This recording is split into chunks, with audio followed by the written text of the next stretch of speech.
பிஸ்மில்லாஹிர் ரஹ்மானிர் ரஹீம். அல்ஹம்துலில்லாஹ் வஸ்ஸலாத்து வஸ்ஸலாமு அலா ரசூலில்லாஹ் வ அலா ஆலிஹி வ ஸஹ்பிஹி வ மன் வாலா. முதல் கேள்வி உங்களுக்கு, ஒருவர் தொழுகிறார், தொழும்போது கியாம் நிற்கும் போது கைகளை கட்டி நிற்கும் போது ஓதுகிறார், ருக்கு செய்யும் போது தஸ்பீஹ் செய்கிறார், சுஜூதிலே தஸ்பீஹ் செய்கிறார். சுஜூதில் இருக்கும்போது அவர் அதை உச்சரிக்கிறாரா இல்லையான்னு நமக்கு தெரியாது, சரியா? ஏன்னா அவர் சுஜூதில் இருக்கும்போது அவருடைய முகத்தை பார்க்க முடியாது, அவருடைய உதடு அசைவை பார்க்க முடியாது. ஆனால் கியாமிலையும் சில நேரத்தில் ருக்குலையும் கூட ஒருத்தர் அவர் ஓதுவதை அவருடைய உதடு காட்டி கொடுக்கும். உண்மையா இல்லையா? இப்ப கேள்வி என்னன்னா, ஒருவர் ரெண்டு உதடுகளையும் அசைக்காமல் அமைதியா நிற்கும் போதும் ருக்குலையும் சரி சுஜூதிலையும் சரி அப்படி மனதால் மட்டும் ஞாபகத்தை கொண்டு அப்படியே ஓதிக்கொண்டிருப்பது மார்க்கத்தில் உள்ளதுதானா? இதற்கான பதில் என்ன? அப்படி அல்லாஹ் அக்பர் அவர் உள்ள ஓதுறார், அல்ஹம்துலில்லாஹி ரப்பில் ஆலமீன் ஓதுறாரு. ஆனா ரெண்டு உதடு இப்படிதான், அல்லாஹ் அக்பர், அப்புறம் திரும்ப ருக்குல அப்படி இருக்கிறார். இந்த முறையில நம்ம தொழலாமா? தப்பா? தப்பு. ஏன்? ரசூலுல்லாஹி ஸல்லல்லாஹு அலைஹி வஸல்லம் இப்படி தொழுததில்லை. ரசூலுல்லாஹி ஸல்லல்லாஹு அலைஹி வஸல்லம் தொழும்போது அவர்கள் ஓதுகிறாங்க இல்லையா, அந்த ஓதுகிற நேரத்தில் அவங்களுடைய தாடி அசைவை சஹாபா பார்த்தாங்க. ஓரத்துல இருந்து ரசூலுல்லா ஓதுகிறாங்கிறத, ரசூலுல்லாவுடைய தாடி நல்லா அடர்த்தியா நிறைய இருக்கும். அப்போ தாடை அசைவது, உதடுகள் அசைக்கிறதை கொண்டு தாடை அசைகிறதை கொண்டு ரசூலுல்லாவுடைய தாடி அசைவு மூமெண்ட்ஸை பார்த்து ரசூலுல்லா இப்போ ஓதிட்டு இருக்கிறாங்கன்னு தெரிஞ்சுக்கிட்டாங்க. அதனால சில நேரங்கள்ல ரசூலுல்லா அமைதியா ஓதிக்கொண்டிருக்கும் போது வெளியில என்ன ஓதுறாங்கன்னு தெரியாது இல்லையா? அதனால சஹாபா கேட்டாங்க, யா ரசூலுல்லா, இந்த நேரத்துல ஏதோ நீங்க ஓதுனீங்களா, அது என்ன? எப்படி தெரிஞ்சுக்கிட்டாங்கன்னா, ரசூலுல்லாவுடைய அந்த உதட்டு அசைவு தாடை அசைவு கொண்டு தாடி அசைகிறத சஹாபா அறிஞ்சு அதை கொண்டு கேட்டு தெரிஞ்சாங்க. இப்படி ஹதீஸ்கள்ல வந்திருக்கு. அதனால ஓதுதல் அப்படின்னாலே உதடுகளை அசைத்து ஓத வேண்டும். ஆகவே அப்படி வாய் மூடி மௌனமா இருந்து ஓதுறது ஒண்ணு இல்லை, மௌன ஓதுதல்னு ஒண்ணு இல்லை. நம்முடைய தீன்ல மௌன ஓதுதல் அப்படிங்கிறது இல்லை. அவை உச்சரித்து ஓத வேண்டும். ஆகவேதான் எழுத்துக்களை மஹ்ரஜ் அப்படிங்கிற ஒவ்வொரு எழுத்தும் நம்முடைய வாயில் எந்த பகுதியிலிருந்து வெளிப்படுது அப்படின்ட்டு அரபியில அந்த வெளிப்படுகிற இடத்தை தான் மஹ்ரஜ்னு சொல்லுவாங்க. அப்போ ஒருத்தர் உச்சரிக்கிறார், பிஸ்மில்லான்னு சொல்றாருன்னு வைங்க, பிஸ்மில்லா, அந்த பிஸ்மி சொல்லும் போது முதல்ல என்ன நடக்கும்? உதடுகள் ரெண்டும் ஒட்டும். ஏன்னா பா, அந்த பாங்கிற எழுத்துடைய மஹ்ரஜ் என்னன்னா ரெண்டு உதடுகள் ஒட்டுறது தான் பா. பிஸ்மில்லா ரெண்டு உதடு ஒட்டாம நீங்க சொல்லி பாருங்க, முடியுமான்னு? சொல்லவே முடியாது. பிஸ்மில்லாவை சொல்லுங்க பார்ப்போம். யாராவது பிஸ்மில்லாவை ரெண்டு உதடு ஒட்டாம நான் சொல்றேன்னு சொல்லி சேலஞ்ச் சொல்ல முடியுமா? இங்க இருங்க, வாயை திறந்து. வராது. ட்ரை பண்ணி பாருங்க, வராது. பிஸ்மில்லாவை உங்களால சொல்லவே முடியாது. ரெண்டு உதடு ஒட்டணும். சொல்ல முடியுதா? எங்க சொல்லி பாருங்க. பிஸ்மில்லாவை ரெண்டு உதடும் டச் பண்ணாம, லிப்ஸ் ரெண்டு டச் பண்ணாம சொல்லணும். யாராவது சொன்னாங்க பிஸ்மில்லாவை ரெண்டு உதடு டச் பண்ணாம நான் சொல்லி காட்டுறேன் அப்படின்னு சொல்லி காட்டினா இப்பவே அவங்களுக்கு ஒரு பெரிய பரிசு கொடுத்தலாம். சொல்லி காட்டிட்டாரு அப்படின்னு சொல்ல முடியாது. என்ன ட்ரை பண்ணா சொல்ல முடியாது. ஏன்? முதல்ல பா அந்த ரெண்டு உதடு ஒட்டினால்தான்.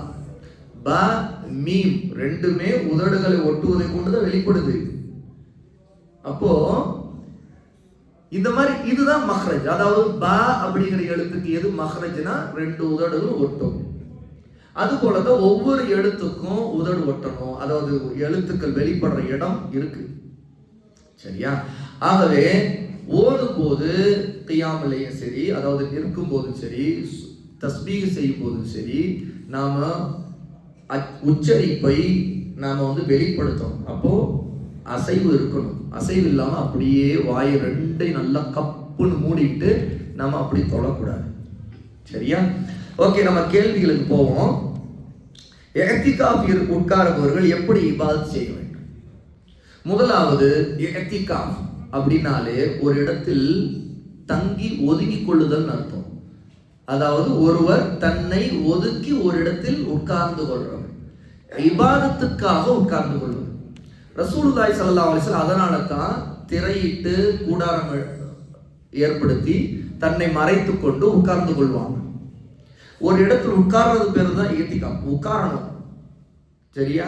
அப்போ உட்கார்ந்து இபாதத்துகள் செய்யும். அப்போ அதே இடத்துல தொழுவாங்க, அதே இடத்துல குர்ஆன் ஓதுவாங்க, அதே இடத்துல திக்ரு செய்துட்டு இருப்பாங்க. ரசூலுல்லாஹ்வுடைய வழக்கம் அதுவா தான் இருந்துச்சு. அதனால தான் ரசூலுல்லாஹ் சில நேரங்கள்ல உதாரணத்துக்கு ரசூல் ஸல்லல்லாஹு அலைஹி வஸல்லம் ஆரம்பத்துல எடுத்தோடனே ரமதானுடைய கடைசி 10 இஅ்திகாஃப் இருக்கல. லைலத்துல் கத்ர் இரவை தேடுவதற்காக ரசூலுல்லாஹி ஸல்லல்லாஹு அலைஹி வஸல்லம் முதல் 10 தான் ஒன்றல உட்கார்ந்தாங்க. முதல் 10 முடியும் போது தான் உட்கார்ந்த இடத்துல தான் முன்னாடி போட்டிருந்த திரைய விலக்கி மக்களை பார்த்து சொன்னாங்க, நான் முதல் 10 இஅ்திகாஃப் இருந்தேன், லைலத்துல் கத்ர் இரவை நான் அடையவில்லை. ஆக இரண்டாவது 10 இருக்க போகிறேன்னு சொல்லிட்டு திரும்ப திரையை போட்டுக்கிட்டாங்க. திரும்ப வரல, வெளியே கண்டினியூ பண்ணாங்க. திரும்ப 2வது 10 முடிச்சாங்க. முடிச்ச பிறகு மக்களை பார்த்து திரும்ப திரையை விளக்குனாங்க. விளக்கிட்டு மக்கள் பக்கம் எல்லாரும் பக்கம் இப்படி பார்த்துட்டு, நான் 2வது 10 இஅ்திகாஃப் இருந்து லைலத்துல் தேடி பார்த்தேன், எனக்கு கிடைக்கவில்லை. அவை 3வது 10 தான் இது இருக்கிறதாக எல்லாரும் கடைசி 10ல லைலத்துல் கத்ரை தேடுங்கன்னு சொல்லி திரும்ப திரையை போட்டுக்கிட்டாங்க. அப்ப லைலத்துல் கத்ரை ரசூலுல்லாஹ் தேடுவதற்கு இஅ்திகாஃப் இருக்கும்போது பொதுவாகவே அதுக்காக தன்னை திரையிட்டு மறைத்து கொண்டாங்க, இபாதத் செய்யறதுக்காக அப்படின்னு பார்க்கிறோம். அதாவது உலமா சொல்றாங்க, இஅ்திகாஃபுக்காக முதலில் ஒருவர் ஒரு இடத்தில் உட்கார வேண்டும்.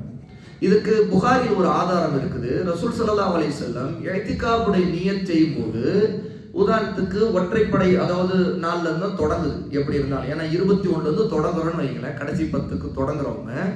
அப்போ 21 தொடங்குற நேரம் எது? மக்ரிபுடைய நேரம் தானே. அந்த மக்ரிபுடைய நேரத்தில் ரசூலுல்லாஹ் மஸ்ஜிதுக்கு நுழைஞ்சிருவாங்க. சரியா? ஆனா ரசூலுல்லாஹ் மக்ரிபுக்கு வந்தவங்க மக்ரிபிலும் சரி, இஷாவிலையும் சரி, இரவு முழுக்கையும் சரி, இஅ்திகாஃபுக்காக உள்ள இடத்திற்கு போய் உட்கார மாட்டாங்களாம். அடுத்து அந்த 21வது நாளுடைய காலை நேரம் இருக்குதுல்ல, சுபு தொழுத பிறகு, சுபுக்கு பிறகு ரசூலுல்லாஹ் தன்னுடைய இஅ்திகாஃபுக்குரிய இடத்தில் திரையிட்டு கொண்டு உட்கார்ந்து விடுவார்கள் அப்படின்ட்டு ஹதீஸ்ல சஹாபா அறிவிக்கிறாங்க. அப்ப இதுல இருந்து என்ன தெரியுது? அதற்கு முன்னாடி ரசூல் ஸல்லல்லாஹு அலைஹி வஸல்லம் அன்றைய இரவு மஸ்ஜிதுல எல்லாரோட இருந்தாங்க. ஆனா சுபு தொழுத பிறகு என்ன செய்துட்டாங்க? தன்னுடைய இஅ்திகாஃபுக்கான இடத்தில் போய் உட்கார்ந்து கொண்டார்கள், திரையிட்டு கொண்டார்கள், கூடாரம் விட்டு கொண்டார்கள் அப்படின்னு வருது. ஆகவேதான் ஒருத்தர் உள்ள நுழைஞ்சோரு எடுத்தோடனே உடனே போய் உட்காரணும்னு அவசியம் இல்லை. ஆனால் அவர் சுபூஹிலிருந்து ஆரம்பிச்சிடணும். அப்ப தன்னுடைய இடத்திலே போய் உட்கார்ந்து கொள்ளணும். மற்ற அவசிய தேவைகள் வெளியே வரோம், இஸ்தின்ஜாவுக்காக வராங்க இல்லையா, அப்போ 1க்கு 2க்கு போறதுக்கு அல்லது குளிக்கிறதுக்கு, அவசிய தேவைகள், சாப்பிடுறது, இப்படி ஏதாவது சில விஷயம், அதை இபாதத்துக்கு நம்ம ஒரு இடத்தை ஒதுக்கி கொள்றோம், அதான் இஅ்திகாஃப்.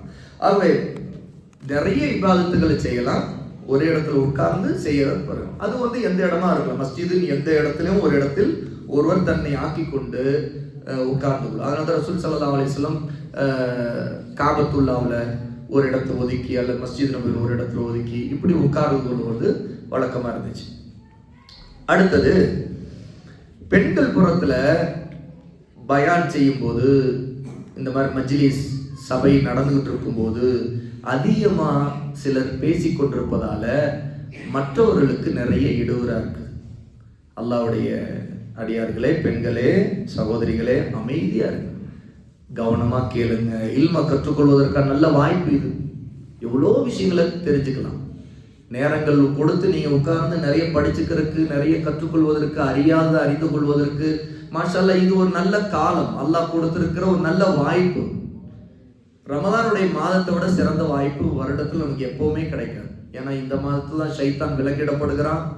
அதனால நன்மைகள் அதிகரிக்குது, நல்ல அமல்கள் அதிகரிக்கிறது, உள்ளத்துல வந்து அமல்களின் பக்கம் இபாதத்தின் பக்கம் ஈடுபாடும் ஆர்வமும் அதிகரிக்குது. இதெல்லாம் இந்த காலகட்டம் தான். ஆகவே இந்த காலகட்டத்தை நல்லா பயன்படுத்திக்கணும். அதனால் மஸ்ஜிதுக்கு வரும்போது குறிப்பா உலக விஷயங்கள் பேசுறது, மற்றவர்களுக்கு இடையூறா இருக்கிறதெல்லாம் பெரிய தப்பு. ஆகவே அமைதி இருக்கணும். சிறுவர்கள் விளையாடி கொண்டிருந்தா கூட அவங்களுக்கு மென்மையா சொல்லி அமைதி காக்கணும். அப்படியே அவங்க விளையாடிட்டு இருந்தாங்கன்னா கூட அவங்க விளையாடுன்னு விட்டுட்டு கூட நம்ம அமைதியா உட்கார்ந்துருக்கணும். கேட்கறத கவனமா கேட்கணும். யாரும் இன்னொருவருக்கு எந்த தொந்தரவும் இல்லாம, அப்படி ஏதாவது தேவை பேச வேண்டியது இருந்தா காதோடு காதா வச்சு பேசுற மாதிரி, தேவைக்கு அவசியமான விஷயத்த கூட காதோடு காதா பேசுற மாதிரி ஒரு பழக்கத்தை கொண்டு வாங்க. அவை பெண்கள் பக்கத்துல அந்த மாதிரி அதிகமா பேசுற சத்தனால ரொம்ப இடையூறா இருக்குன்ட்டு சில புகார் வருது. அந்த மாதிரி விஷயங்களை ஏற்படுத்தி கொள்ளாதீங்க. இன்ஷா அல்லாஹ் நீங்க அமைதியா இருந்தீங்கன்னா அதற்குரிய கூலி அல்லாஹ்வோட கிடைக்கும் உங்களுக்கு. வயதானவர்கள் சேர்ல உட்கார்ந்து தொழுவது பின்னாடி தான் உட்கார வேண்டும், முன் சஃபில் உட்காரக்கூடாதா? உட்காரலாம். இன்னும் சொல்ல போனா உட்காரும் போது சஃபை நிரப்புற அடிப்படையில தான் வரிசையை அமைத்துக்கணும். அதாவது உட்கார்றவங்க சேர்ல உட்கார்றாங்கக்கா கடைசியில் உட்காரணும் அவங்களுக்கு தனி சஃபுன்னா இல்லை. தனி சஃபுன்னு வயதானவர்களுக்காக அவங்க சேர்ல உட்கார்றாங்கக்காகலாம் இல்லை. சேரை வந்து அவங்க எப்படி ஒருத்தர் நிற்கும் போது தன்னுடைய இடத்தை எடுத்துக்குவாரு, அதே மாதிரி சேரை அதே இடத்துல போட்டுக்கணும். போட்டுக்கிட்டு முதல்ல இந்த விஷயத்துல கூட நிறைய பேருக்கு சில சட்டங்கள் தெரியறது இல்லை. அதே தான் சொல்றேன். முதல்ல நிக்க முடிந்தா நிக்க தான் செய்யணும். நிறைய பேர் என்ன செய்யறாங்கன்னா சில தெரியாதனால எப்போதுமே உட்காந்துடுறாங்க. அதாவது தொழுகையில சட்டம், அது கடமையான தொழுகைக்கு தான். இது வந்து ஃபர்தான தொழுகைக்கு தான். நீங்க சுன்னத்தான நபீலான தொழுகைலாம் தொழுகிறேன்னா நீங்க கீழே உட்கார்ந்து தொழுகலாம், சேர்லயே உட்கார்ந்து தொழுகலாம், எந்த தடையும் இல்லை. ஆனா ஃபர்லான தொழுகைக்கு கியாம் கட்டாயம். அதுல ஒருவரால் நிற்கவே முடியல அப்படின்னா அவர் உட்கார்ந்து கொள்ளலாம். ஆனா நிற்க முடியும். ஆனா ருக்குவுக்கு பிறகு சுஜூதுக்கு பிறகு கீழே இருந்து எழுகிறது தான் பெரும்பாலும் கஷ்டமா இருக்கும். நிறைய வயதானவர்களுக்கு வந்து நிக்கிறது கஷ்டமே இருக்கிறது இல்லை. அவங்க கொஞ்ச நேரம் நிக்கிறத வந்து அவங்க சமாளிக்கவே முடியும். ஏன்னா நடந்தே வராங்களே, நடந்து வர்றவங்க தானே வந்து உட்கார்றாங்க. அங்க இருந்து தூரத்துல இருந்து நடந்தே வர்றவங்க கூட அவங்க நிக்கிற சக்தி இருந்தும் நிக்காம தொழுகிறது தப்பு. அது நிறைய பேருக்கு தெரியுது இல்லை.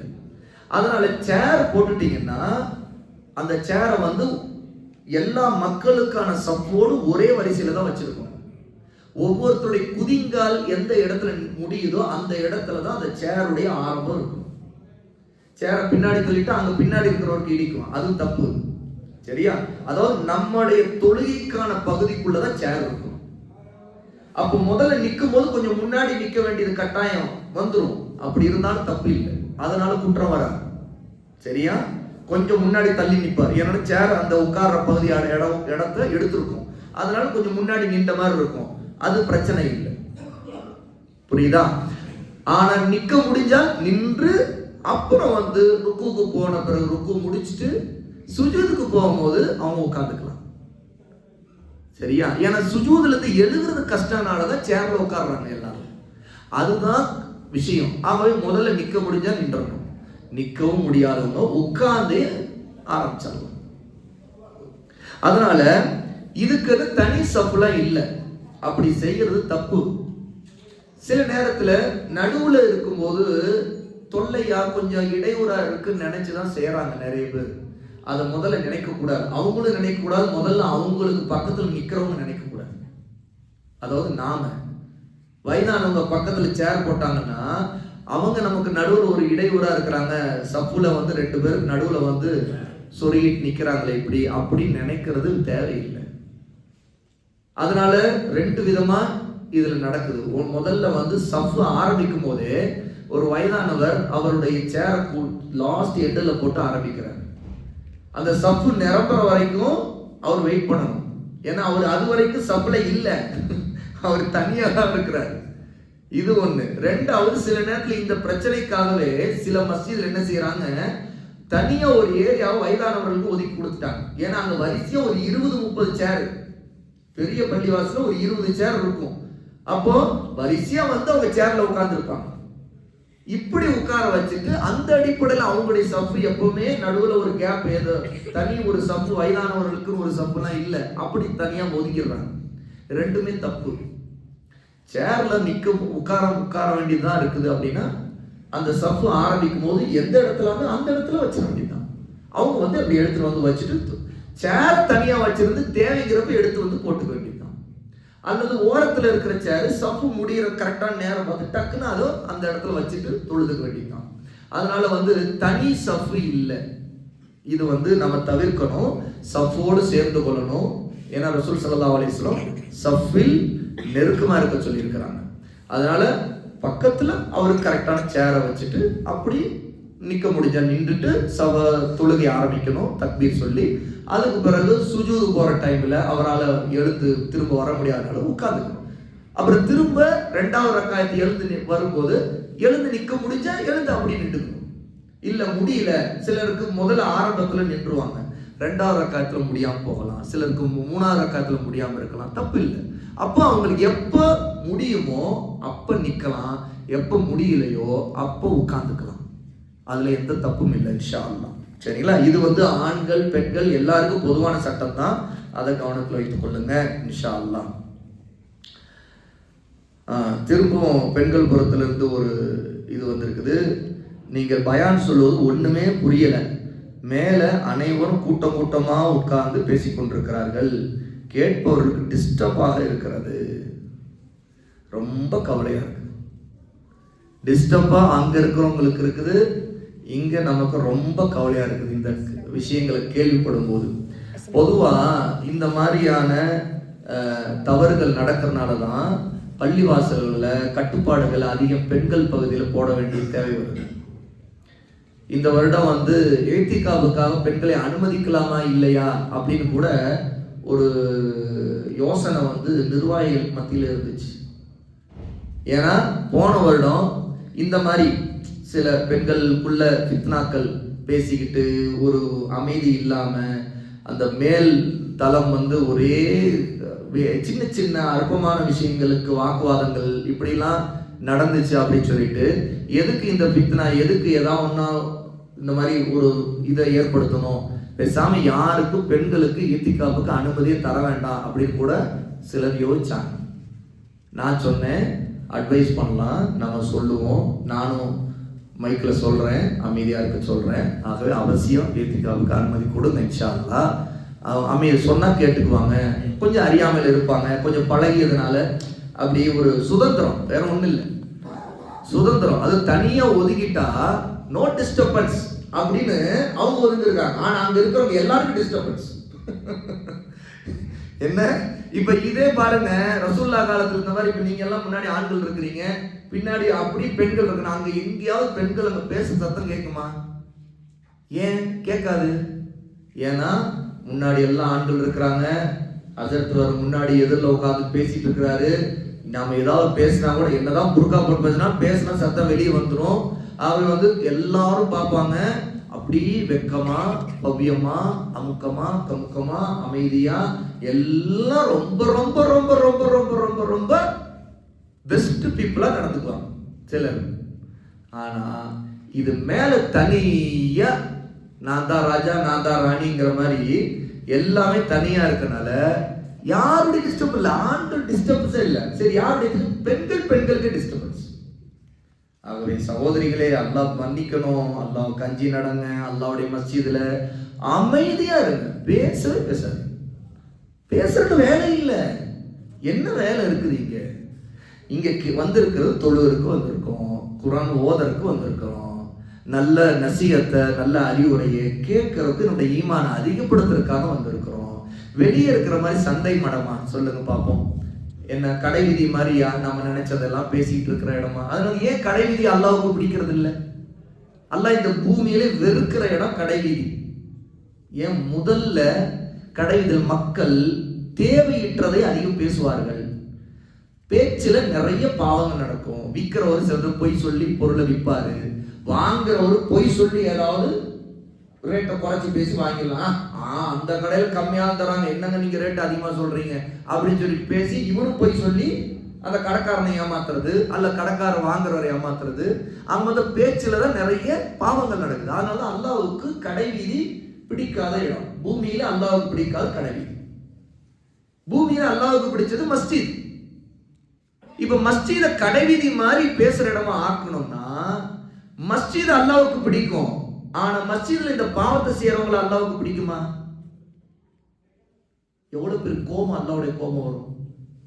என்னுடைய மஸ்ஜிதை, என்னுடைய வீட்டை வந்து கடை வீதி மாதிரி ஆக்குறீங்களா அப்படின்னு அல்லாஹ் கோபப்படுவானா இல்லையா? அல்லாஹ்வுக்கு அஞ்சணுமா இல்லையா? மஸ்ஜிதுக்கு வந்தா அமைதி, நம்முடைய பாவங்களை நினைச்சு வருந்தவும், சஜிதா செய்யவும், ஆசைப்படவும், துவா கேட்கவும், இந்த எண்ணம் தான் இருக்கணும். அல்லாஹ் நமக்கு இந்த வாய்ப்பை கொடுத்துருக்கான். மஸ்ஜிதுக்கு வர்றதுக்கு வாய்ப்பை கொடுத்துருக்கானே.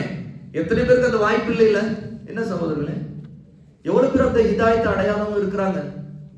நேரங்கள் வீணாக்கி இப்போ பாருங்க, வெளியில போய் பார்த்தா தெரியும் எவ்வளவு பேர் மஸ்ஜித், இன்னைக்கு மஸ்ஜிதுக்கு பக்கமே போகாதவங்களும் இன்னைக்கு முஸ்லீம்கள் இருப்பாங்க. எவ்வளவு, அது இன்னைக்கு நிறைய பேர் ரோட்ல சுத்துவாங்க. 27வது கிழமை ட்ரெஸ், புதுசா ட்ரெஸ் போட்டுட்டு ரோட்ல சுத்துறதுக்குன்னு இன்னைக்கு நைட்டை கழிக்கிறவங்க, இன்னைக்கு ஃபுல் நைட்டு கழிக்கிறவங்க இன்னைக்கு முஸ்லீம்கள் நிறைய பேர். லைலத்துல் கத்ர் தேடுறாங்க. எங்க போய் தேடுறாங்க? ரோட்ல சுத்தி சுத்தி சுத்தி சுத்தி சுத்தி தேடுறாங்க. எங்க லைலத்துல் கத்ர், எங்க லைலத்துல் கத்ர், எங்க லைலத்துல் கத்ர். ரோட்டெல்லாம், தெருவெல்லாம். அது சில நகரங்கள்ல, முஸ்லிம் ஏரியாக்கள்ல இருக்கிற பசங்க பைக் எடுத்துக்கிட்டு லைலத்துல் கத்ர் தேடுறது எங்கன்னு கீர் போட்டு தேடுறாங்க. அப்படியே ஒரு அப்படி முன்னாடி இருக்கிற சக்கரத்தை தூக்கி தேடுறாங்க. எங்க லைலத்துல் கத்ர். சுப்ஹானல்லாஹ், அஸ்தக்ஃபிருல்லாஹ். அவங்கள மாதிரி எல்லாம் இல்லாம அல்லாஹ் காப்பாத்தி நம்ம வந்து நமக்கு ஹிதாயத்தை கொடுத்து மஸ்ஜிதுல உட்கார்ந்து 4 விஷயம் கேட்கறதுக்கு வந்திருக்கிறோம். அவனுக்கு பிடிச்ச மாதிரி இடத்துல உட்கார்ந்து இருக்கிறோம்னா நாம அப்பதான் அவங்களுக்கு பிடிச்சமானோம். அல்லாஹ் தஆலா ஒரு மஜ்லிஸ்ல, அல்லாஹ்வை நினைவு கூறும் சபையில மக்கள் உட்கார்ந்து இருந்தா அவங்களை எல்லாரையும் மன்னிக்கிறான். மலக்குகள் இந்த விஷயத்தை அல்லாஹ்வோட சொல்லுவாங்க. அந்த ஹதீஸை கேள்விப்பட்டிருக்கீங்களா? யாராவது யார் யார் கேள்விப்பட்டிருக்கீங்க? என்னுடைய அடியார்களை நீங்க எந்த நிலையில் விட்டு வந்தீர்கள்னு மலக்குகள்கிட்ட அல்லாஹ் கேட்பான். அப்ப மலக்குகள் சொல்லுவாங்க. அப்ப அல்லாஹ் தஆலா கேட்பான், அவங்க வந்து என்னிடம் என்ன எதிர்பார்க்கறாங்கன்னு. யா அல்லாஹ், உண்ட சொர்க்கத்தை எதிர்பார்க்கறாங்க. சொர்க்கத்தை பார்த்திருக்காங்களா? இல்ல. மலக்குகள் சொல்லுவாங்க. எல்லாமே அல்லாஹ்வுக்கு தெரியும். ஆனா அல்லாஹ் கேட்பான், மலக்குகள்கிட்ட உரையாடுவான். அப்ப மலக்குகள் சொல்லுவாங்க, இல்ல, பார்த்தா அவங்க எப்படி எதிர்பார்ப்பாங்க? யா அல்லாஹ், பார்த்தா அவங்க இன்னும் சொர்க்கத்தை விரும்புவாங்க. அடுத்து அல்லாஹ் கேட்பான், நரகத்தை அவங்க பார்த்திருக்காங்க, எதை விட்டு என்னிடம் பாதுகாப்பு கேட்கிறார்கள் கேட்பான். மலக்குகள் சொல்லுவாங்க, நரகத்தை விட்டு பாதுகாப்பு கேட்கிறார்கள். நரகத்தை அவர்கள் பார்த்திருக்கிறார்களா? யாராவது பார்த்திருக்கோமா சொர்க்கத்தை, நரகத்தை? இல்லையே. அப்போ நரகத்தை பார்த்தால் அப்படின்னு அல்லாஹ் கேட்பான். மலக்குகள் சொல்லும், நரகத்தை பார்த்து விட்டால் அவர்கள் அதை விட்டு அதிக பாதுகாப்பு தேடுவார்கள். இப்படி அந்த உரையாடல கடைசியில அல்லாஹ் சொல்லுவான், என்னுடைய அந்த அடியார்களை நான் மன்னித்து விடுகிறேன்னு சொல்லுவான். அப்போ மலக்குகள் ஒன்று சொல்லுவாங்க, யா அல்லாஹ், அங்க வந்த அந்த மஜ்லிஸ்ல அந்த உட்கார்ந்து இருக்கிற ஒரு ஆளு, அவர் வந்து இந்த மஜ்லிஸுக்காக வரல. என்ன, இங்க நல்ல விஷயங்களை கேட்கணும் அந்த நோக்கத்துல வரல. அவர் வேறு ஒரு உலக தேவைக்காக வந்திருக்காரு. அவருக்கு தெரிஞ்ச ஒருத்தர் மீட் பண்றதுக்காக வந்துட்டு உட்கார்ந்துருக்காரு. அவரும் அங்க உட்கார்ந்து இருக்காரு அப்படின்ட்டு மலக்குகள் சொல்லுவாங்க. அல்லாஹ்வுக்கு தெரியும், ஆனா மலக்குகள் சொல்லுவாங்க. அப்ப அவரையும் மன்னிக்கிறதா வந்துரும்ல. அல்லாஹ் மன்னிக்கிறேன்னு சொன்ன பிறகுதான் மலக்குகள் இதை சொல்லுவாங்க. ஒருத்தர் இருக்கிறாரு, ஒரு பிளாக் ஷீப், அவர் வந்து உண்மையிலே இதுக்காக வரல, இஹ்லாஸ் இல்ல, இதுக்காக வரணும்னு எண்ணத்தோடு இல்லை, ஆனா வந்து உட்கார்ந்து இருக்காரு அப்படின்னு மலக்குகள் சொல்லுவாங்க. அப்ப அல்லாஹ் சொல்லுவான், அந்த என்னுடைய அடியானே நான் மன்னித்து விட்டேன் அப்படின்னு. உண்மையில அவன் தான் மன்னிக்கப்படணும். ஏன்னா அவன் வந்து வந்ததுக்கு அது இல்லை, நோக்கமே இல்லை. சரியா? வந்தவங்க எல்லாம் மன்னிக்கப்படுறா. அவங்களுடைய இஹ்லாஸை வந்து அல்லாஹ் பொருந்திக்கிறான். ஏன்னு அவங்க தானே சொர்க்கத்தை எதிர்பார்க்கிறவங்க, அவங்க தான் நரகத்தை விட்டு பாதுகாப்பு கேட்கிறவங்க. அப்ப இவ்வளவு அந்த மக்களை எல்லாம் மன்னிக்கிறான். ஆனா இதுக்கு எதுக்கும் சம்மந்தம் இல்லாம ஒருத்தன் வந்து உட்கார்ந்து இருக்காங்கிறான் மலக்குகள். மலக்குகள்கிட்ட அல்லாஹ் சொல்லுவான், இப்படி சொன்ன உடனே அந்த என் அடியானை நான் மன்னித்து விட்டேன்.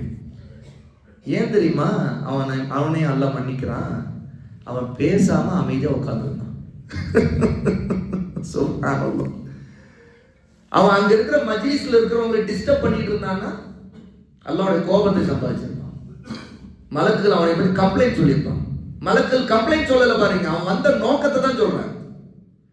மலக்குகள் யாரெல்லாம் ஒருத்தன் வந்திருக்கிறான், வந்துட்டு அங்க உட்கார்ந்து இருக்கிறவங்க எல்லாரையும் கெடுத்துக்கிட்டு இருக்கிறான், பேசிக்கிட்டு ஊர் பலாவெல்லாம் இங்க உன்னுடைய மஸ்ஜித்ல வந்து கழுவுறான், புறம் பேசிக்கிட்டு இருக்கிறான், மற்றவங்களை நோண்டிக்கிட்டு இருக்கிறான், சும்மா வந்து உட்கார்ந்துட்டு இருக்கான். அல்ல அவன் இருக்கிறவங்கள டிஸ்டர்பா இருக்கிறான்ல அப்படி நான் சொன்னாங்க. அவங்க அப்படி சொல்ல மாட்டாங்க, ஏன்னா அவன் அப்படி இல்லை.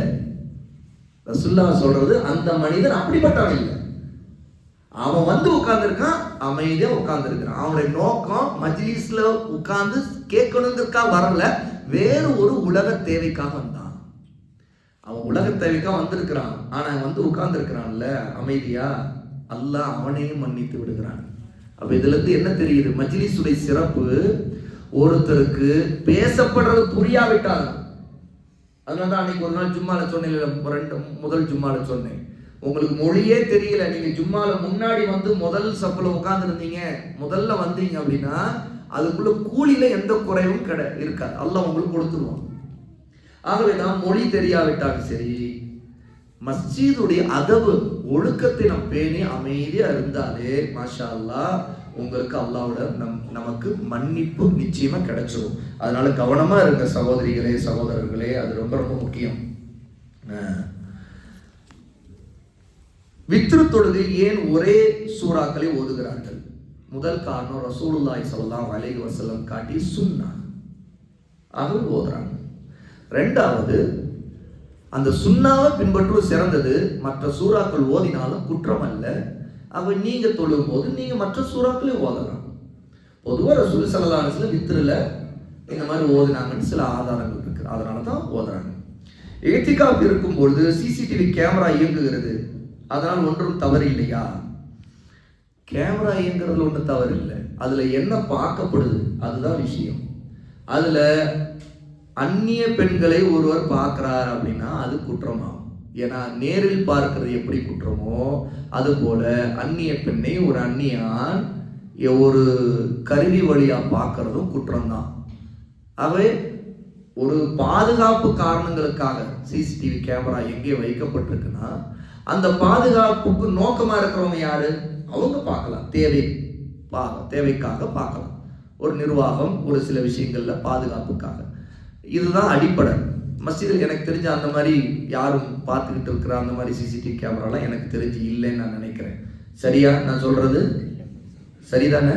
ஆமா. அதனால அப்படி எதுவும் இல்லை, திடீர்னு ஏதோ ஒரு ஃபித்னா மாதிரி ஆயிடக்கூடாது. இப்போ ஆண்களுக்கு கொஞ்சம் நேரங்கள் கொடுப்போம், பெண்கள் கேள்வி நிறைய இருக்குது. வேற ஏதாவது கேள்விகள் இருக்கா உங்களுக்கு? சட்டுன்னு கேள்வி கேட்டீங்கன்னா நம்ம உடனே தொடரலாம். கியாமா அதனுடைய அடையாளங்கள் சம்பந்தமா கேட்கிறாங்க. முதல் விஷயம், கியாமத்துடைய அடையாளங்கள் 2 வகையா இருக்கு. முதலாவது வகை பெரியது, 2வது வகை சிறியது. சிறிய வகை அடையாளங்கள் அப்படின்னா இன்னைக்கு என்னென்ன நம்ம பார்க்கிறோமோ இந்த உலகத்துல வெறுக்கத்தக்க விஷயங்கள் அது எல்லாமே கியாமத்துடைய அடையாளங்கள். ரசூல் ஸல்லல்லாஹு அலைஹி வஸல்லம் சொன்னாங்க, அதிகமான கொலைகள் நடக்கும், பார்த்துக்கிட்டே இருக்கும். நிறைய ஜினா பெருகும், அதாவது ஒரு ஆணை 50 பெண்கள் துரத்துவாங்க, அந்த அளவுக்கு மோசமா ஜினா பெருகும். அதாவது ஆணை பெண்கள் துரத்துற அளவுக்கு ஜினா பெருகும். பாருங்க, பெண்களை ஆண்கள் துரத்துறது இருக்குது, ஆணை பெண்கள் துரத்துற அளவுக்கும் ஜினா பெருகும். இன்னும் நிறைய சின்ன சின்ன அடையாளங்கள் எல்லாமே இன்னைக்கு நம்ம பார்க்கிற பல வெறுக்கத்தக்க விஷயங்கள் எல்லாமே கியாமாவுடைய அடையாளம். ஒண்ணு தெரியுமா? கியாமத் நாளுடைய அடையாளங்கள்ல ஒண்ணு மஸ்ஜிதுல உலக விஷயங்கள் பேசப்படுறது. ரசூலுல்லாஹ் அதை சொல்லியிருக்கிறாங்க. மஸ்ஜிதுடைய கண்ணியம் பாழ்படுத்தப்படுவது, இது கூட ஒரு அடையாளம், சிறிய அடையாளங்கள்ல உள்ளது. ரசூலுல்லாஹ்வுடைய வருகை கூட ஒரு சிறிய அடையாளம், கியாமத் நாளுடைய அடையாளம். ரசூல் ஸல்லல்லாஹு அலைஹி வஸல்லம் சொன்னாங்க, நானும் கியாமத் நாளும் 2 விரல்களை போல நெருக்கமா வந்திருக்கிறோம். அதாவது 2 விரல்கள் சுட்டு விரலும் நடு விரலையும் ரசூல்லா காட்டி, ரெண்டையும் இப்படி காட்டி, நானும் கியாமாவும் இப்படி வந்திருக்கிறோம் அப்படின்னா, அப்படி லைட்டா இடைவெளி விட்டு இப்படி காட்டினான். இதுக்கு என்ன அர்த்தம்னா, ரசூல் ஸல்லல்லாஹு அலைஹி வஸல்லம் வருகையே ஒரு கியாமத்துடைய அடையாளம் தான். அந்த அடையாளம் நிறைவேறிடுச்சு, நடந்துருச்சு. ஏன்னா ரசூல்லா வந்தாங்க, தௌஹீதை சொன்னாங்க, சுன்னாவை எடுத்து சொன்னாங்க, குர்ஆன் இறக்கப்பட்டுச்சு அவங்க வழியா. ரசூலுல்லாவுடைய மரணம் நடந்துருச்சு. ரசூலுடைய மரணம் ஒரு அடையாளம். ஏன்னா அந்த அளவுக்கு கியாமத்து நெருங்கிருச்சுன்னு அர்த்தம். இந்த மாதிரி பல அடையாளங்கள் சிறிய அடையாளங்கள். அந்த சிறிய அடையாளத்தில் பெரியதற்கும் சிறியதற்கும் நடுவே ரெண்டும் பாலமா, ரெண்டை இணைக்கக்கூடிய ஒரு அடையாளம் இருக்குது.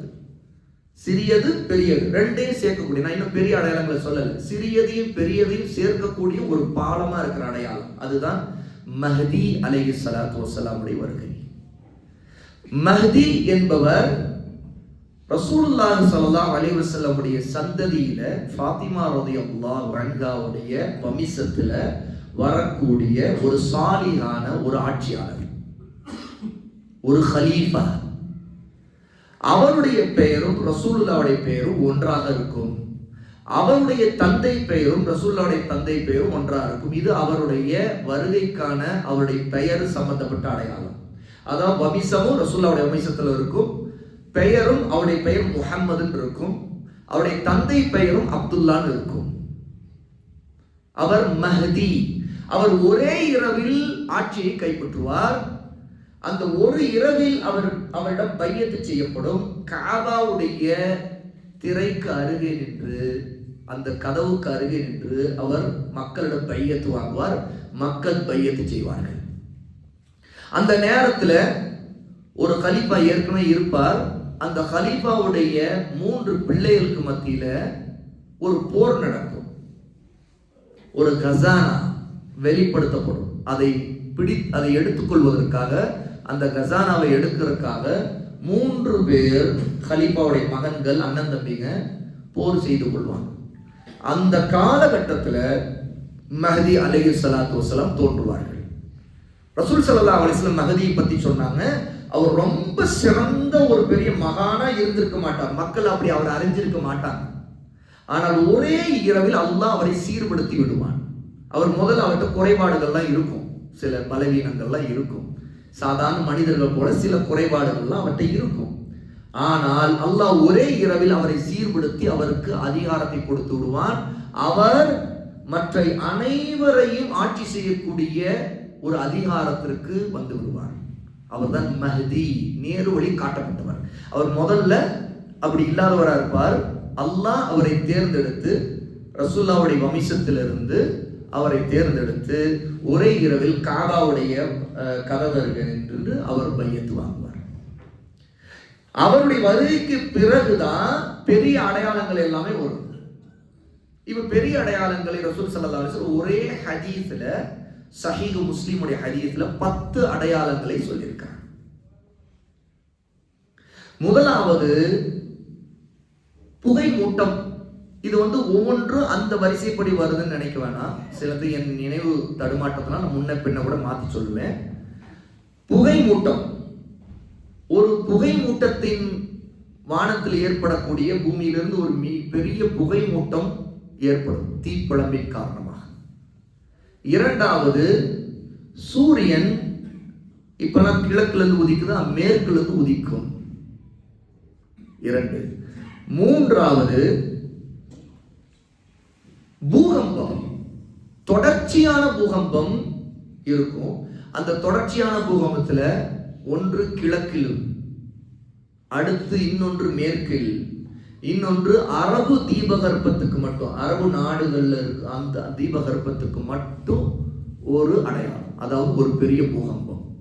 ஆக இந்த பூகம்பங்கள் மட்டும் 3 பூகம்பங்கள் வரும் தொடர்ச்சியாக. ஆக மொத்தம் 5 ஆயிடுச்சா? இதே காலகட்டத்தில் அல்லாஹ் தஆலா தஜ்ஜாலுடைய வெளிப்பாட்டை ஏற்படுத்தி விடுவான். தஜ்ஜால் வெளியேறி விடுவான். அவன் இப்போதும் அடைக்கப்பட்டு சங்கிலியிடப்பட்டு நிறுத்தி வைக்கப்பட்டிருக்கிறவன். ரசூலுல்லாஹ்வுடைய தோழர்கள்ல தமீமுத்தாரி ரலியல்லாஹு அன்ஹு ஒரு கடற்பிரயாணத்துல அவர்கள் ஒதுங்கிய படகு கப்பல் காரணமாக ஒரு தீவுல அவங்க இறங்கி நடந்து உள்ள போறாங்க. அப்ப தமீமுத்தாரி ரலியல்லாஹு அன்ஹு தஜ்ஜாலை பார்த்தாங்க, பேசினாங்க. அவன் தன்னை தஜ்ஜால் என்றும் அவன் ரசூலுல்லாஹ்வுடைய வருகை ஏற்கனவே அறிந்திருந்தது அடையாளங்கள் மூலமாக தமீமுத்தாரிட்ட பல கேள்விகளை கேட்டு உரையாடிய வரலாறு, ஆதாரப்பூர்வமான வரலாறு, ஆதாரப்பூர்வமான ஹதீஸ் சஹீஹ் முஸ்லிம்ல இடம்பெறுது. தமீமுத்தாரி அந்த கடல் பிரயாணத்திலிருந்து முடிச்சுட்டு வந்தோடனே மதீனாவுக்கு வந்தோடனே ரசூலுல்லாஹ்வோட வந்து இதை சொன்னாங்க. ரசூலுல்லாஹ் சிரிச்சுக்கிட்டு உடனே மஸ்ஜித் நபவியில எல்லா சஹாபாக்களையும் வர சொல்லி எல்லாரையும் வாங்க வாங்க கூப்பிட்டு எல்லாரையும் உட்கார சொல்லிட்டு, நான் இவ்வளவு நாளா உங்களுக்கு இது தஜ்ஜாலை பற்றி சொன்னேன் இல்லையா, நான் அல்லாஹ்வுடைய ரசூல், நான் சொன்னது உண்மைதான், பாருங்க தமீமுத்தாரி தஜ்ஜாலை பார்த்துட்டு வந்திருக்கிறாருன்னு சொல்லிட்டு தஜ்ஜாலை பார்த்த சம்பந்தமாக தமீமுத்தாரியை முழுக்க ரசூலுல்லாஹ் சொல்ல சொன்னாங்க.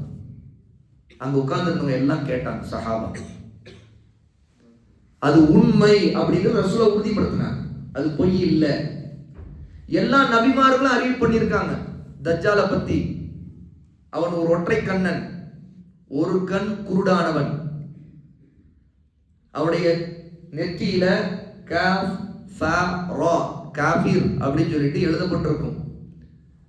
பொதுவா மனிதர்களால முடியாத அசாத்தியமான சில விஷயங்களை அவன் அற்புதங்களை நிகழ்த்துவான். அவனுக்கு அந்த ஆற்றலை கொடுத்திருப்பான். வானத்தை பார்த்து மழை பொழிய சொல்லுவான், மழை பொழியும். பூமியை பார்த்து விளையும் சொல்லுவான், உடனே தானியங்கள் பயிர் வகைகள் எல்லாம் விளையும். அவனுக்கு உயிர் கொடுக்கவும் உயிர் எடுக்கவும் ஆற்றல் இருக்கு அப்படின்னு காட்டுறதுக்கு, எல்லாரையும் ரப்புன்னு தன்னை நம்ப வைக்கிறதுக்காக, எல்லாரையும் காபிராக்கிறதுக்காக, முஸ்லிம்களை காபிராக்கிறதுக்காக அவன் பெரிய ஒரு அசாத்தியமான நம்ப முடியாத ஒரு காரியத்தை செய்வான். தான் தான் உயிர் கொடுக்கிறேன், தான் தான் உயிர் எடுக்கிற இறைவன் காட்டுறது. அப்போ ஒரு வாலிபனை கூப்பிடுவான், வெட்டி 2 துண்டா போடுவான். 2 துண்டா போட்டு உடம்புக்கு நடுவில் அப்படி ஒரு நடந்து காட்டுவான். எல்லாரும் பார்ப்பாங்க, 2 துண்டா கடக்கிறானே, நடந்து காட்டுவான். நடந்து காட்டி திரும்ப வந்துட்டு அவனை எழ சொல்லுவான். உடம்பு 2 சேர்ந்து திரும்ப அவன் முழு வாலிபனா எழுந்து வருவான். அப்ப அவனுக்கு உயிர் கொடுக்கவும் உயிர் எடுக்கவும் ஆற்றல் இருக்குன்னு சொல்லிட்டு காட்டுவான். இவ்வளவு, ஆனா இதை ஒரு தடவை தான் அவனால் செய்ய முடியும். ரசூல் ஸல்லல்லாஹு சொன்னாங்க, அவனுக்கு அல்லாஹ் கொடுத்திருக்க அந்த அனுமதி ஒரே ஒரு தடவை தான். அவன் இன்னொரு தடவை அதை செய்ய முடியாது. ஆனா மக்கள் அதை அறிய மாட்டாங்க. அவனை பார்த்துட்டு, அவன் இப்படி செய்யறத பார்த்துட்டு அவனை கடவுள் நம்ப ஆரம்பிச்சிருவான். அந்த ஃபித்னாவோட விழுந்துருவாங்க. இப்போ ஈரானுடைய ஃபித்னாலே நம்ம மக்கள் எவ்வளவு பேர் விழுந்துட்டாங்க. அது இன்னும் சின்ன ஃபித்னா, அதுலேயே எவ்வளவு பேர் விழுந்துட்டாங்க. சுப்ஹானல்லாஹ். தஜ்ஜால் பெரிய ஃபித்னா, ஈமானே போயிடும். ஏன்னா அவன் கண்ணுக்கு முன்னாடி சொர்க்கத்தை காட்டுவான். சொர்க்கத்தை எந்த கண்ணும் பார்த்தாதங்கிற ஹதீஸ்லாம் அப்ப தெரியாது, நமக்கு ஞாபகத்துல வராது. ஷைத்தான் என்ன செய்வான், மறக்கடிச்சிருவான். எந்த கண்ணும் பார்த்திராத, எந்த காதும் கேட்டிராத, எந்த உள்ளமும் சிந்திக்காத சொர்க்கத்தை தான் எல்லாம் படைச்சிருக்கானே. ஆனா இந்த தஜ்ஜால் வந்து சொர்க்கத்தை காட்டுவோம், சொர்க்கம் நம்புவாங்க மக்கள். ஆனா அவன் எதை சொர்க்கம் காட்டுறானோ அதுதான் நரகமா இருக்கும். எதை நரகமா காட்டுறான் அதுதான் சொர்க்கமா இருக்கும். பார்க்கிற கண்ணு என்ன சொல்லிடும், ஏமாத்திடும். சொர்க்கம் இது, அவன் சொர்க்கம் கடவுள், அப்ப அல்லாஹ் தான் இவன் அப்படின்னு நம்பினவங்க சொர்க்கத்தை பார்த்துட்டு அதுக்குள்ள நுழைவாங்க. ஆனா அதுதான் நரகமா இருக்கும். நரகத்தை பார்த்துட்டு விலக நினைப்பாங்க, ஆனா அதுதான் சொர்க்கமா இருக்கும். இதையெல்லாம் காட்டும் போது மக்கள் மிகப்பெரிய பித்னாவுக்கு ஆளாவாங்க. அப்போ நிறைய காஃபிர் ஆயிடுவாங்க. அவனை ஈமான் கொண்டுருவாங்க. முஸ்லிம்கள் நிறைய பேர் காஃபிரா முர்த்ததாயிருவாங்க. இப்படி நடந்துட்டு இருக்கிற ஒரு மிகப்பெரிய அடையாளம், மறுமையின் அடையாளங்கள தஜ்ஜாலுடைய அடையாளம். இந்த தஜ்ஜாலை கொல்லுவதற்கு 7வது அடையாளமாக ஈசா அலைஹிஸ்ஸலாத்து வஸ்ஸலாமுடைய வருகை. அவர்கள் பூமியில இறக்கப்படுவார்கள். டமாஸ்கஸ் மஸ்ஜித், ஜாமிய மஸ்ஜிதுடைய மினாராவின் மீது வலது பக்கமும் இடது பக்கம் மலக்குகளுடைய ரெக்கைகள்ல கை வைத்துக் கொண்டு ஈசா அலைஹிஸ்ஸலாத்து வஸ்ஸலாம் இறங்குவாங்க. அவங்க இறங்குகிற நேரம் சுபுவுடைய நேரமா இருக்கும். அப்போ ஏற்கனவே மஹதி அலைஹிஸ்ஸலாத்து வஸ்ஸலாம் சுபுவுடைய தொழுகை நடத்துவதற்கு டமாஸ்கஸ் மஸ்ஜிதுல அவங்க இமாமத்துக்காக நிற்கிற நேரத்துல ஈசா இறங்குவாங்க. இறங்கி அவங்க வந்த உடனே இதை பார்த்த உடனே மஹதி அலைஹிஸ்ஸலாத்து வஸ்ஸலாம், நீங்க எங்களுக்கு தொழுகை நடத்துங்க அப்படின்னு சொல்லிட்டு ஈசாவுக்காக தன்னுடைய தொழுகை இடத்து, இமாமத்துடைய இடத்தை விட்டு விலகி அவங்க ஈசாவை முன்னாடி வந்து தொழுகை நடத்த சொல்லுவாங்க. ஆனா ஈசா அலைஹிஸ்ஸலாத்து வஸ்ஸலாம் மறுத்துருவாங்க. அல்லாஹ் இந்த உங்கள் உம்மத்திற்கு, இந்த முஹம்மதுடைய உம்மத்திற்கு கொடுத்த கண்ணியம் இது. நான் உங்களை பின்பற்றி தொழுவேன், நீங்க தான் இமாமத் செய்யணும் அப்படின்னு சொல்லிட்டு மஹதிக்கு பின்னாடி ஈசா அலைஹிஸ்ஸலாத்து வஸலாம் நின்று சஃப்ல நின்று தொழுவாங்க. இது சுபுவுடைய வக்துல நடக்கும். ஆனால் அவர்களை அல்லாஹ் இறக்கியதே மிக முக்கியமான காரணம், 2 காரணம் தான். ஒன்று, இதுவரைக்கும் ஈசா அலைஹிஸ்ஸலாத்து வஸலாம கடவுள்னும் கடவுளுடைய மகன் நம்பிக்கொண்டிருந்த அந்த கிறிஸ்துவ மக்களுக்கு மிகப்பெரிய பதிலடியாக ஈசா அலைஹிஸ்ஸலாத்து வஸலாம் தான் ஒரு நபியா இருந்ததையும் ரசூலா இருந்ததையும் சொல்லுவாங்க. தான் கொல்லப்படலைங்கிறதையும் உறுதி செய்வாங்க. ஏன்னா அவங்க சிலுவையில் அறையப்பட்டதை நம்புறாங்கல்ல, அதை உறுதி செய்வாங்க. சிலுவைகளை முறிச்சு போடுவாங்க, பன்றிகளை கொல்லுவாங்க. ஏன்னா ஈசா அலைஹிஸ்ஸலாத்து வஸலாமுடைய ஃபாலோவர்ஸ் சொல்லிக்கிற கிறிஸ்தவர்கள் பன்றி இறைச்சி சாப்பிடுவதை ஹலாலாக்கிக்கிட்டாங்க. என்ன இன்னைக்கு சாப்பிடுறாங்க. அதனால இப்படி ஹலாலாக்கிக்கிட்டாங்கல்ல, அவை பன்றிகளை அவங்க கொல்லுவாங்க, சிலுவைகளை முறிப்பாங்க. ஏன்னா அவங்க அதை வணங்குறாங்க. அப்படி 2வது காரணம், அவங்க வருவதற்கு மிக முக்கியமான நோக்கம் தஜ்ஜாலை கொல்வது. தொழுகை முடிந்த பிறகு டமாஸ்கஸுடைய மஸ்ஜிதுடைய வாசல கதவை திறந்த உடனே தஜ்ஜால் நின்று கொண்டிருப்பான். ஈசா அலைஹிஸ்ஸலாத்து வஸலாம பார்த்த உடனே அப்படியே தண்ணீர்ல உப்பு கரைவதோடு கரைஞ்சிருவான் அந்த இடத்துல. அவ்வளவு அந்த இடத்துல காண போயிடும், அவன் கரைஞ்சி அப்படியே ஓடிடுவான். ஏன்னா ஈசா அலைஹிஸ்ஸலாம் கொல்ல வந்துட்டாங்க அப்படின்ட்டு. அதுக்கு பிறகு போர் நடக்கும். எல்லா யகூதிகளும் லஅனத்துல்லாஹி அலைஹிம், அல்லாஹ் அவர்களை சபிப்பானாக. இந்த பூமியில அல்லாஹ் உருமாற்றிய மிகப்பெரிய பன்றிகளாக, குரங்குகளாக மாற்றப்பட்டவங்க யகூதிகள். இன்னைக்கு என்ன அநியாயங்களை எல்லாம் அந்த ஷைத்தான்கள் ஒரு நாட்டை பறிச்சு பிடிச்சு கொண்டு அநியாயம் செய்கிறார். அவர்கள் எல்லாம் அந்த பன்றிகளும் குரங்குகளுமா இருக்கிறவர்கள் நாளை தஜ்ஜாலுக்கு பின்னாடி கூடுவார்கள். முஸ்லிம்களை எதிர்த்து, ஈசாவை எதிர்த்து, மஹதியை எதிர்த்து அந்த போருக்கு தலைமை தாங்குவராக ஈசா அலைஹிஸ்ஸலாத்து வஸலாம் இருப்பாங்க. அப்ப அந்த போரின் போது மஹதி ஈசா அலைஹிஸ்ஸலாத்து வஸலாமுக்கு கூட இருப்பாங்க. அப்ப யகூதிகள் இந்த மிகப்பெரிய நாசக்கார ஷைத்தான்கள், அல்லாஹ்வுடைய லஅனத்துக்குரியவர்கள். சகோதரர்கள், நான் ஒரு விஷயம் சொல்லணும்னு நினைக்கிறேன் இந்த இடத்துல. எப்பவுமே இஸ்ரேல்ங்கிற வார்த்தையை நம்ம சொல்லி அந்த நாட்டை சபிக்க கூடாது. ஏன் தெரியுமா? ஏன்? இஸ்ராயில்ங்கிறது நபி யாக்கூப் அலைஹிஸ்ஸலாத்து வஸலாமுடைய பெயர். அந்த பெயரை சொல்லி நம்ம சபிக்க கூடாது. யகூதிகள் உருவாக்கி கொண்ட தேசம் அப்படின்னு சொல்லலாம், அல்ல யகூதிகள் பொதுவா சொல்லணும், அல்லது பனு இஸ்ராயில் சொல்லணும். அல்லாஹ் தஆலா அவங்கள பனு இஸ்ராயில் சொல்லியிருக்கிறான், யகூதுன்னு சொல்லியிருக்கிறான். அப்படித்தான் சொல்லணுமே தவிர ஜென்ரலா பேசும்போது இஸ்ரேல்னு சொல்லி சில வார்த்தைகளை நம்ம இதான் பேசக்கூடாது. இஸ்ரேலுங்கிற வார்த்தை சொல்லணும். ஏன்னா அது யாக்கூப் அலைஹிஸ்ஸலாத்து வஸலாமுடைய இன்னொரு பெயர், அதான் இஸ்ராயில். அந்த யகூதி நாசக்காரர்கள் அவர்கள் பேர் வைக்கும் போதே நாட்டுக்கு முஸ்லிம்களுக்கு இடையூறு தர்ற மாதிரி தான் அந்த பேரை வச்சாங்க.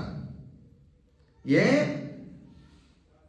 அந்த நாட்டை விமர்சனம் செய்யும் போது கூட யாக்கூப் அலைஹிஸ்ஸலாத்து வஸலாமுடைய பேர் அடிபடணும், விமர்சிக்கப்படணும். அது மறைமுகமா அந்த வார்த்தை நபியுடைய பேர் இழிவுபடுத்தப்படணும்னு அவங்க வச்சுட்டாங்க.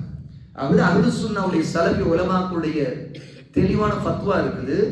அவர்களை சபிக்கும் போது இஸ்ரேல் சொல்லி சபிக்க கூடாது. யகூதிகள் அல்லது பனு இஸ்ராயில் இப்படிதான் சொல்லி சபிக்கணும். சபிக்கிறது ஒரு அமல். யார?